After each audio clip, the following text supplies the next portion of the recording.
आजादी के बाद की ये बात है। ललितपुर जिले में रहने वाली एक सीधी साधी भोली भाली औरत कृष्ण की बहुत जबरदस्त भक्त थी। उसने अपनी भक्ति का यही गुण अपने बेटे में भी डाल दिया था। वह तो दिन रात कृष्ण की भक्ति करती ही थी।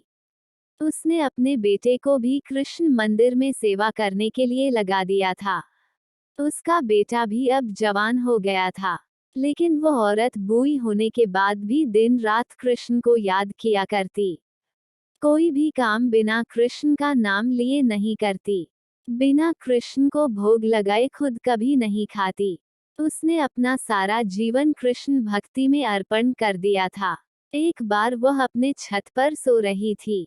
सुबह सुबह घना कोहरा होने की वजह से जब वह जगी और नीचे उतरने लगी तो उसे कुछ दिखाई नहीं दिया और वहां से वह सीधे धड़ाम से नीचे गिरी। इतनी ऊंचाई से नीचे गिरने की वजह से उसके दोनों पैर टूट गए और वह अब चलने फिरने में सक्षम ना रही। काफी दवाई कराने के बाद भी उसके पैरों की हालत में कोई सुधार नहीं हुआ और बढ़ती उम्र के वजह से उसकी तकलीफ और ज्यादा बढ़ गई। उसको एक जगह से दूसरी जगह जाने के लिए रेंग कर जाना पड़ता। जहां पहले वह रोज मंदिर जाकर कृष्णा की पूजा किया करती थी, अब उसे 4 कदम की दूरी तय करना भी मुश्किल हो गया। कई दिन ऐसे ही बेबसी में बीत गए। एक दिन उस औरत को कृष्णा पर काफी गुस्सा आ गया। वह सोच रही थी, जिस कृष्णा के लिए मैंने अपनी सारी जिंदगी खपा दी, उसने मुझे चलने लायक भी नहीं छोड़ा। अपने भक्तों के साथ कोई ऐसा करता है भला? अगर ऐसी ही बात है तो मैं भी वही करूंगी जो कृष्णा ने मेरे साथ किया है। अगर मैं नहीं चल सकती तो कृष्णा को भी नहीं चलने दूंगी। औरत ने कृष्ण की मूर्ति के पैर तोड़ने का ठान लिया। उसका बेटा खुद ही मंदिर की देखरेख करता था, इसलिए मंदिर की चाबी भी उसी के पास रहती थी। एक दिन सवेरे सवेरे बेटे के उठने से पहले औरत ने उसके तकिए के नीचे से मंदिर की चाबी निकाली।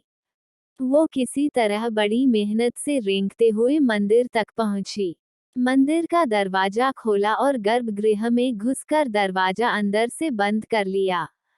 यहाँ घर पर बेटा अपने समय के हिसाब से जगा तो देखा कि उसकी माँ घर पर नहीं है। फिर उसने मंदिर जाने के लिए चाबी ढूंढी, तब चाबी नहीं मिली तो वह दौड़कर मंदिर तक पहुंचा। उसे लगा कि जरूर किसी चोर ने उसकी चाबी चुरा ली है और वह अब कृष्णा के मूर्ति पर लगे सोने चांदी के जेवर चुरा रहा होगा, इसलिए गर्भगृह का दरवाजा अंदर से बंद है। काफी देर तक दरवाजा खटखटाने के बाद जब अंदर से दरवाजा खुला तो बेटा और सभी लोग जो वहां पर इकट्ठा हो गए थे ये देखकर हैरान रह गए कि जो बूढ़ी औरत पहले ठीक से खड़ी भी नहीं हो पाती थी वह एकदम स्वस्थ और अपने दोनों पैरों से चलकर गर्भगृह से बाहर आई।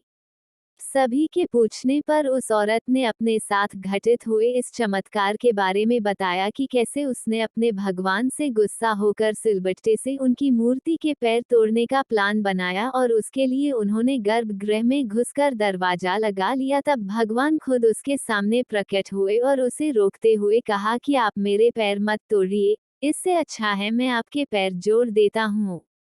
और जैसे ही कृष्णा ने उसके सिर पर हाथ रखा तो वह बिल्कुल स्वस्थ हो गई।